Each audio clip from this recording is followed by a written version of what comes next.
What's up guys, welcome to the Komar Project. Today, I'm going to show you how I installed this vinyl plank flooring in our laundry room over existing vinyl. And we're going to talk about floor preparation, what tools you need to get the job actually done, how we laid the flooring, and then at the end of the video, I'm going to do a review of the flooring in this shop and in the gym, which we installed about 10 months ago, and tell you guys how it's been holding up. So stick around and let's get this project going. Alright, so for this project, you're going to need a couple basic tools that you probably already have, or if you don't have them, you can pick them up for a couple bucks. You're going to need a tape measure, a utility knife, some sort of square or straight edge, a scraper, a chalk line to shoot your reference line, some sort of abrasive pad to help you clean, a mop, and of course cleaning solution. I'm using Profi by Johnson Diversity, which is a floor cleaner and degreaser. So I used this product on the installation in the basement. We went over concrete, and I'm gonna link that video down below so you guys can check that out after this one. Now, these are just things that I used, and you don't have to use the same exact stuff. Just know that you have to prep the floor really well so you get a good bond, and how you do it is up to you. But this is how I did it. First, you wanna prep the room by removing any floor vents that you may have, and if you have any baseboards installed, just remove the base shoe by scoring it with a knife and using a spatula or some sort of a pry bar to pull it away from the baseboard. Then remove everything else in the room, and in my case, it was the washer and dryer, which were pretty heavy, and Thor just stood around and watched. I know, it's tough. Okay, so the floor preparation is probably the most important part, because if you don't clean it really well, and it's not debris free, you're not gonna get a good bond from these planks. In my case, the flooring that we're going over is in really good shape, so we don't have to remove it and start from scratch. We just need to clean it up really well. So I poured my solution into a bucket and then used hot water with it. The hot water just breaks things up much easier. I used a microfiber mop to clean the floor, but you can pretty much use anything that you have laying around the house, just as long as it's clean. Now I had a bunch of paint splatter from when I painted the walls, and that came up easily with a combination of the mop, the sponge, and the scraper. And here you can see how well that abrasive sponge did. It actually picked up most of the paint, and where it didn't, I just used a spatula for it. In all, I think I mopped the floor 3 times to get it ready for installation, and I was ready to go. The flooring that we're using is a peel and stick vinyl plank flooring, and it's made by a company called Traffic Master, and the color that we ended up going with is gray ash, which is the same thing that we used in the gym downstairs and in my shop. So I was going to use the chalk line to get a reference line for my first row, but then I just realized that I already had a reference line from the existing flooring that was installed, and I just followed that. Typically, most walls are not going to be straight, so you don't want to reference off those. So just shoot a line and you should be good to go. So when you first pull them out of the box, you're going to see that they have a paper backing. Just peel that off and then carefully align it with your reference line on the floor. The first row is the most crucial, because if you don't get that one straight, everything is going to reference off of it and you're going to end up having some issues down the road. So if you take your time here, it's going to pay off later. Start by placing one end of the plank on the floor, aligning it with that line, and just press it down and then continue all the way through the plank. Hand pressure is all you're going to need. Your second plank butts up to the first and goes down the same way. Again, make sure you're following your reference line from the first row and just keep going.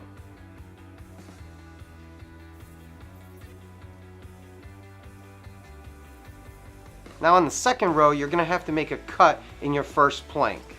So for the cut, you want to measure from the end of the plank to wherever you're going to be cutting. Go ahead and use your square to make a straight line, and then with a sharp utility knife, make a scoring line right across that plank. You don't have to go very deep with that knife, and you'll see once you start bending it, it's going to break at that cut line. Then you can cut it from the back, and you're only cutting paper at that point. These planks are super easy to cut, so just make sure you're scoring from the top, and it'll give you a nice clean cut line. Place your cut side against the wall, and make sure you're butting it nice and close to that first row, not leaving any gaps. Here, Samantha got in on the action. There's just something about laying these planks that she enjoys doing. She actually ended up doing the remainder of the room. And I was totally good with that, because she's actually a lot more patient than I am and does a better job. Now if you have a carpet transition like we did here, you can actually stick your spatula underneath it and lift it up. Your flooring at that point will just slide underneath it. It's only about 1/8 of an inch thick, so you won't even notice the difference. And if you run into door frames like we did here, you can do one of 2 things. You can cut the plank around the casing or the frame of the door, or option 2, you can cut the bottom of the casing with a saw or utility knife like I did here.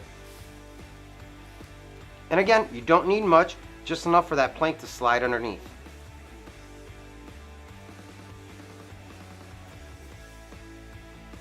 For around the vents, just make 2 vertical cuts all the way through and then score the plank between those 2 lines and then break it off. You don't have to be perfect here because the vent's going to cover it, but get kind of close and then the vent will pop right in. So once you have your first row done, all of your doorways figured out and vents, it's just a repetitive thing at that point and a lot of fun to do. And even our animals got in on the action. This knack for laying right where the next one goes. Tell them to get up. Get up. No, go out there though. Alright, stay. Look, he does the exact opposite. Come on, get out of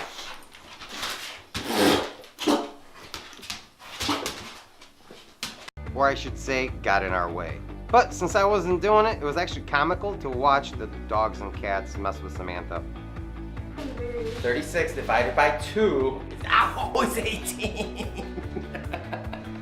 just in case you guys are wondering, it is 18. Oh! Oh god, I wish I was running slow-mo on that one.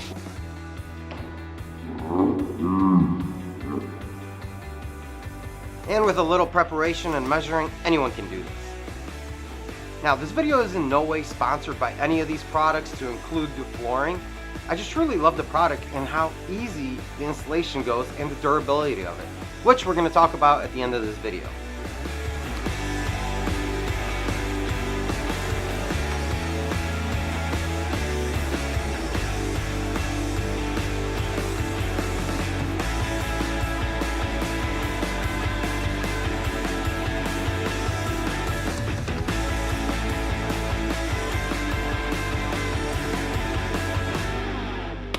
What did it take us? How long did it take us?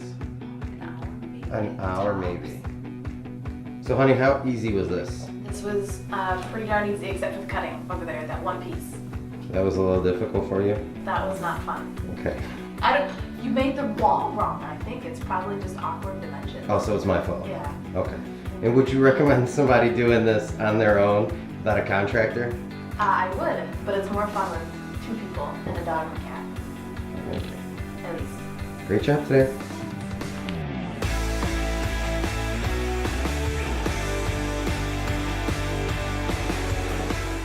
So there you go, guys. Our flooring installation in the laundry room is complete, and we couldn't be happier with the way it turned out. This product is truly awesome.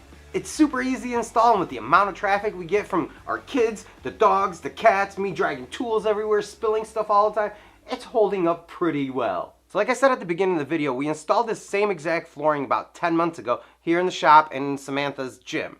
And I have spilled stuff all over it. I have dropped tools on it. I have walked all over it with God knows what on the floor, and it is holding up great. And not to mention the gym, where we've dropped weights and moved machines, and I can't tell you how satisfied we are with this floor.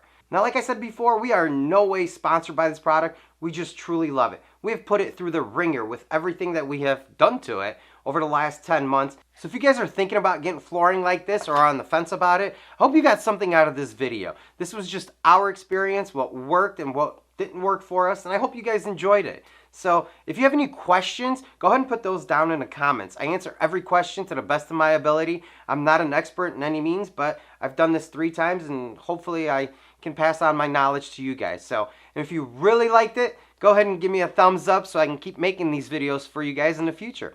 Thank you so much for joining me in my experience. I will see you guys next time.